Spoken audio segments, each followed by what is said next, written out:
बाबा जमहूरियत मुझे मोहसिन नकवी साहब के चेयरमैन पीसीबी बनने के फ़ज़ाइल गिनवा रहे थे और मुझे बता रहे थे कि ये क्यों ज़रूरी था, और मैं दम बखुद और उनको देखता जा रहा हूँ और हैरत से तक रहा हूँ कि ये बाबा जमहूरियत किस फ़ाइल पे काम कर रहे हैं और कौन सी फ़ाइलें इकट्ठी करके बैठे हैं। वो मुझे बताते जा रहे हैं कि पीसीबी जाना क्यों ज़रूरी था, कब तक रहना ज़रूरी है, और इसके बाद जो उन्होंने बताया, उन्होंने कहा वजारत दाखिला पीसीबी के साथ क्यों ज़रूरी थी। तो मैंने कहा पीसीबी फिर पक्का पास रहेगा। उन्होंने कहा नहीं।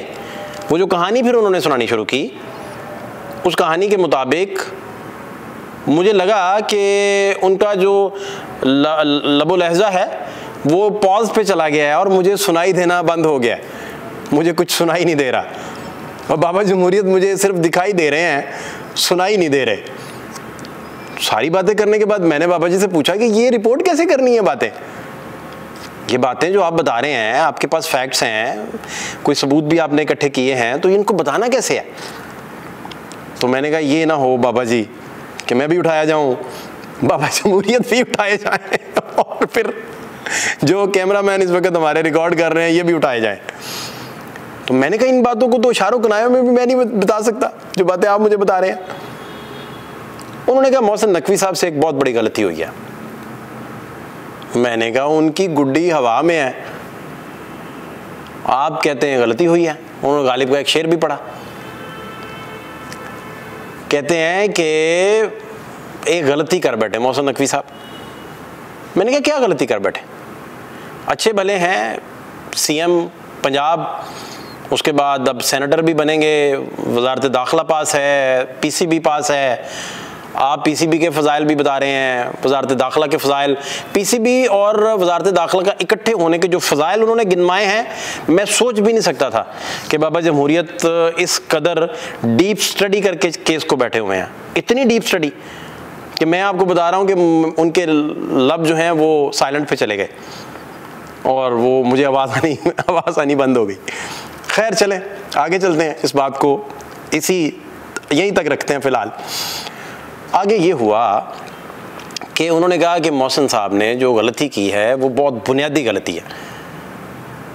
कहते हैं यार ये चौधरियों के दामाद हैं, मसलन चौधरी परवेज़ लाई के जो भांजी हैं उनके शोहर हैं, चौधरी शुजात के जो बेटे चौधरी सालिक हुसैन हैं उनके ये हम जुल्फ़ हैं। मैंने कहा ठीक है। उन्होंने कहा जरदारी साहब पब्लिकली कह चुके कि मेरा बच्चा है, तोड़ा रिश्तेदार है। मैंने कहा ठीक है। कहते शहबाज शरीफ कॉर्नर के भी करीब, नवाज शरीफ कॉर्नर के भी करीब, सबके तो करीब थे, और ये रिप्यूट उन्होंने अब गेन नहीं की थी, इस रिप्यूट को वो ओन करते थे इससे बहुत पहले, सीएम बनने से बहुत पहले। बाबा जमहूरियत ने मुझे कहा कि आपको याद नहीं है कि अभी 2018 में मोहसिन नकवी साहब का चैनल और टीवी ये सारा ये तो पूछता था एक्सपेक्टेड वज़रा कौन होंगे, मुमकिना वज़रा काबीना कौन होगी, अबूरी की भी, फिर बाद में जब गवर्नमेंट शेप हुई इमरान खान साहब की, उसमें भी विफाक में कौन बैठेगा। तो उन्होंने कहा लकी तरीन आदमी पाकिस्तान का इससे ज़्यादा लकी बंदा, वो कहते मैंने नहीं देखा। बाबा जमहूरियत फरमा रहे हैं कि वो इस वक्त फेडरल में बैठ गए, पीसीबी और जो वजारत दाखिला का उन्होंने खूबसूरत तरीन मंजर कशी की, वो फिर कभी इंशाल्लाह वो नहीं हम बता पाएंगे अभी कि बाबा जमहूरियत क्या सोच रहे हैं इसको लेके। उन्होंने कहा गलती ये की कि ये सारे पॉलिटिकल एलीट के साथ बहुत कंफर्टेबल थे, बहुत करीबी थे, उनकी शनासाई थी, आना जाना था, रिश्तेदारियां थी, फिर सबको एक पेज पे इकट्ठा करते थे। फिर उन्होंने बाबा जमहूरियत ने कहा मौलाना फजलुर रहमान का घर जो लाहौर में है वो किसका घर है, वो मोहसिन नकवी का घर नहीं है। मैं कहा जी मेरा ख्याल है वही उन्हीं का है। तो उन्होंने कहा कौन यूज़ करता है, मैंने कहा मौलाना फजलुर रहमान यूज़ करते हैं। तो उन्होंने कहा इसका मतलब है कि कौन बचा पाकिस्तान में जो बाबा जमहूरियत जो मोहसिन नकवी के क्लोज नहीं था, कब से, उनके सियासत में आने से बहुत पहले से। तो मैंने कहा गलती क्या हुई है। उन्होंने कहा गलती ये हुई है कि इन्हें क्या ज़रूरत थी बार बार भी और अभी भी ये कहने की कि मैं एक न्यूट्रल हूँ या न्यूट्रल्स की तरफ से हूँ या मेरा ताल्लुक जो है वो ताकतवर तरीन लोगों से है। मैंने कहा इससे क्या फ़र्क पड़ता है, ये तो उनकी डिस्टिंक्शन है कि ताकतवर लोग और ताकतवर हल्के जो हैं वो इस कॉर्नर तक उन्हें ले आए हैं और उनको चला भी रहे हैं, सिखा भी रहे हैं, पॉलिश भी कर रहे हैं, सारा कुछ। और पंजाब की उनकी जो परफॉर्मेंस है या गवर्नेंस है उससे बहुत सारे लोग खुश हैं तो आगे लेके गए हैं ना। उन्होंने कहा नहीं, जब ये ओपन ट्रुथ बन गया कि ये किनका बंदा है, ये किनका बंदा है, जब ये ओपन ट्रुथ हो गया तो ये मोहसिन नकवी के नेगेटिव में चला गया। मैंने दोबारा सवालिया अंदाज से बाबा जमहूरियत की तरफ देखा। उन्होंने कहा कि ये अगर कोई अच्छा काम करेंगे तो एप्रिसिएशन तो चले जाएगी ताकतवर लोगों तक, अगर कोई काम मेरिट पे नहीं कर पाएंगे या कोई ऐसा वैसा हो गया तो फिर ये बहुत सारे मसाइल में सवालिया निशान किन तक जाएंगे, किन लोगों तक फिर सवालिया निशान पहुंचेंगे, ये आप मुझे बता दें। तो इन्हें यही चाहिए था कि ये खुद को कहते और बताते कि मैं फलां पार्टी का हूँ, फलां पार्टी से हूँ, फलां लोगों के आशीर्वाद से हूँ, आसिफ जरदारी साहब की वजह से हूँ, शहबाज शरीफ साहब की वजह से हूँ। इसी दायरे में खेलते तो ज़्यादा बेहतर था इनके लिए।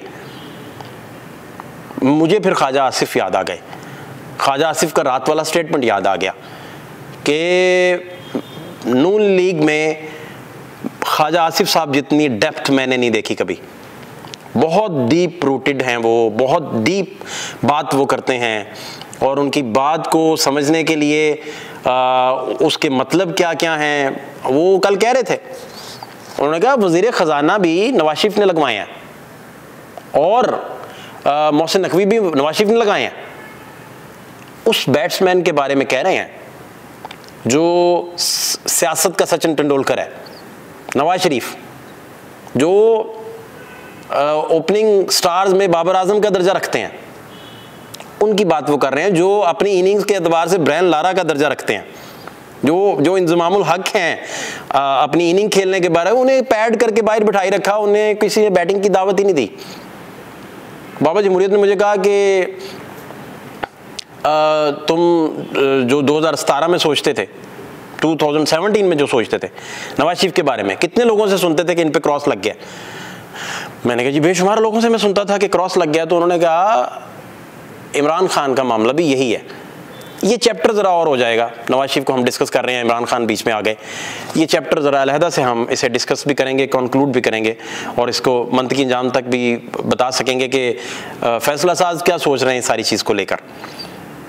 ख्वाजा आसिफ के बयान पे वापस आते हैं। ख्वाजा आसिफ साहब ने उस लम्हे जब नवाज शरीफ साहब को धमकियां दी जा रही हैं कि आपके हल्के खोल दिए जाएंगे, आप इंटरफेरेंस बंद कर दें, विजडम से भरपूर बयान उनका नून लीग को डिफेंड करने से मुतल्लिक कि भाई नवाज शरीफ जो हैं उन्होंने ही तो लगवाया मोहसिन नकवी साहब को और उन्होंने ही तो लगवाया है वज़ीर ख़जाना को। तो ये विजडम से उनका भरपूर था स्टेटमेंट जो है। अब जनाब बाबा जमहूरियत से मैंने पूछा फिर कि मोहसिन साहब जो हैं वो फिर इसको कैसे करेक्ट कर सकते हैं। उन्होंने कहा अब तो तीर कमान से निकल चुका, अब इसकी क्या करेक्शन होनी है, अब तो ओपन ट्रुथ है कि किन के बंदे हैं। अब ये किन के बंदे वाली बात जो थी, ये मोहसिन साहब को इस तरह रास नहीं आनी। इनको चाहिए था कि कोई पर्दा रखते, कोई शेल्टर रखते। इतने अच्छे से ये मामला जो हैं वो लेकर जब चल रहे हैं तो इसमें एक पर्दा रखते, एक राजदारी रखते, कोई कुछ भी करते। कहते ये खुद से क्यों, बहुत सारी बातों का बाबा जमहूरियत को खैर अंदाज़ा भी है, उन्हें पता भी है, बहुत सारी बातें उनसे हुई। देसी मुर्ग उन्होंने मुझे खिलवाया, खुद बना के अपने हाथों से देसी मुर्ग बाबा जमहूरियत ने पकाया और देसी घी में वो उसको प्रॉपर जो उसके लवाजमात थे वो सारे डाल के वो मेरे साथ बैठे, हम खाना खा रहे थे। तो मैंने पूछ लिया कि गवर्नर किसे लगा रहे हैं। अभी मुझे नहीं अंदाज़ा इस लम्हे कोई अनाउंसमेंट आई या नहीं आई, या जिस लम्हे आप ये व्लॉग देख रहे होंगे शायद कोई अनाउंसमेंट आ जाए, लेकिन ये अनाउंसमेंट आए या ना आए इससे बड़ी बात है। बाबा जमहूरियत ने कहा कि गवर्नर तो अनाउंस हो गया। मैंने कहा जी गवर्नर कब अनाउंस हुआ है? उन्होंने कहा बिलावल गवर्नर हाउस आए थे जब मरियम बीबी के साथ बैठे थे वोट मांगने के लिए, जरदारी साहब के लिए, ऐवान सदर के लिए। मैंने कहा जी तो वहाँ मैंने कहा कौन सी अनाउंसमेंट हुई है? उसने कहा उधर कौन बैठा था?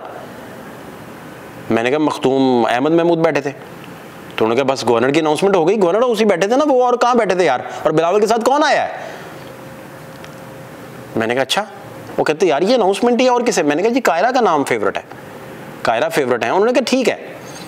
उन्होंने कहा मेरे हिसाब से अगर आप पूछते हैं ना, मेरी अगर आपने राय लेनी है, या मैं जरदारी साहब को अगर इस पे एडवाइस कर रहा हूँ, या मैं मशवरा दे रहा हूँ, या मैं बता रहा हूँ, या वो मेरी इनपुट लें, या मेरी सियासत के तजर्बे से वो जरदारी साहब को भी कोई मुस्तफ़ीद वो हों। हालांकि जरदारी साहब तो खुद बहुत बड़े हैं, उन्होंने क्या बाबा जमहूरियत से मुस्तफ़ीद होना, लेकिन बाबा जमहूरियत का कद काट भी कोई छोटा नहीं है। वो मुस्तफ़ीद कर भी सकते हैं, वो बता भी सकते हैं, वो गाइड भी बेहतर कर सकते हैं। उनकी एक्सपर्टी है सियासत, तो उनका खाते भी सियासत है, पीते भी सियासत है, ओढ़ते भी सियासत है, उनका ओढ़ना बिछोना है। इसलिए वो ये लिंक जो है वो टीवी पे जब चलते हैं तो वो ढूंढ लेते हैं। मुझे नज़र नहीं आते, शायद मेरे व्यूअर्स को भी शायद नज़र ना आए, लेकिन बाबा जमहूरियत को जो चीज़ नज़र आ रही होती है वो स्क्रीन पे शायद हमें नज़र ना आ रही हो, उन्हें वो पहुंच जाते हैं उस तक। उन्होंने फरमाया कि मखदूम साहब को वो लगा भी दें तो मखदूम साहब पीपल्स पार्टी का नुकसान भी नहीं करेंगे, फ़ायदा भी नहीं करेंगे। फ़ायदा चलो हो जाएगा, अपनी जेब से किसी को पैसे दे दिए, किसी पे लगा दिए तो कोई मसला नहीं है, लेकिन वो पीपल्स पार्टी का कोई फ़ायदा नहीं कर सकेंगे। कायरा पे भी वो कमरज़मान कायरा साहब पे भी वो कह रहे थे कि कोई अच्छी चॉइस नहीं है। बाबा जमहूरियत के बकौल जो पॉलिटिकल पार्टी और स्ट्रक्चर्स को अच्छे से रीड करते हैं। मैंने कहा फिर कौन? उन्होंने कहा कि अगर आपने नून लीग को और मरियम साहिबा को आधा करना है, हाफ उनकी कद को, सियासी कद को हाफ करना है, तो गवर्नर की सबसे बेहतरीन चॉइस जो पंजाब में मौजूद है वो चौधरी एतजाज़ हसन है। उनके लगते ही आप देखिएगा कि नून आपको नज़र ही नहीं आएगी। इस कदर कद काट का बंदा जब आप लगा देंगे। और उन्होंने कहा जो चौधरी एतजाज़ हसन की खूबी है, वो सबसे बड़ी खूबी ये है कि चौधरी साहब जियालों को एंटरटेन करते हैं, उनके साथ चलते हैं, लेकिन सबसे बढ़कर एजुकेट करते हैं। तो ये सारी बातें बाबा जमहूरियत पे के साथ जो है वो मरियम बीबी पे बड़ी डिटेल डिस्कशन हुई है, नवाज शरीफ साहब के रोल पे बड़ी डिटेल डिस्कशन हुई है, जरदारी साहब के रोल पर बड़ी डिटेल डिस्कशन हुई है, इन सारे लोगों के रोल पर। और मैंने ये पूछा कि ये कब तक निज़ाम चलेगा, इसका उन्होंने एक्यूरेटली जवाब दिया है। वो भी आपसे इंशाल्लाह आने वाले दिनों में शेयर करते हैं। लेकिन बाबा जमहूरियत के बकौल मोहसिन नकवी साहब अगर कोई राजदारी के पर्दे रखते तो ये ज़्यादा दूर तक भागने वाले घोड़े थे, लेकिन उन्होंने जब राजदारी नहीं रखी तो जितने सवालिया निशान उठते हैं वो फिर किसी और की तरफ भी जाते हैं। तो इस वजह से मोहसिन साहब को कुछ वो कहते सियासी लोगों का उनको सियासी लोगों को ओढ़ना बिछौना बनाना चाहिए था। और दूसरा वो गवर्नर पे भी बाजिद थे कि मखदूम साहब जो हैं उसकी अनाउंसमेंट हो चुकी है। उन्होंने कहा एट दी एंड तुम मुझे आके कल कह दोगे कि नहीं लगे मखदूम साहब तो मेरी बात गलत नहीं है, फिर भी कोई आखिरी टाइम पे कुछ चेंज हो गया होगा फैसला, लेकिन उस दिन की जो अनाउंसमेंट है मैंने वो तुम्हें बताई है। और अनाउंसमेंट क्या होती है? मैंने कहा क्या होती है? उन्होंने कहा नवाज शरीफ की सियासत में रिटायरमेंट की जो अनाउंसमेंट है वो बताओ क्या थी। मैंने क्या बताएं? उन्होंने कहा वो सामने बैठे हुए थे, शहबाज शरीफ हलफ ले रहे थे। तो ये अनाउंसमेंट नहीं है। अनाउंसमेंट तो वो है जो आपको दिखाई भी देती है, सुनाई भी देती है और उसकी गूंज भी होती है। फाद शहबाज खान को इजाज़त दीजिए, अल्लाह ने के बाद।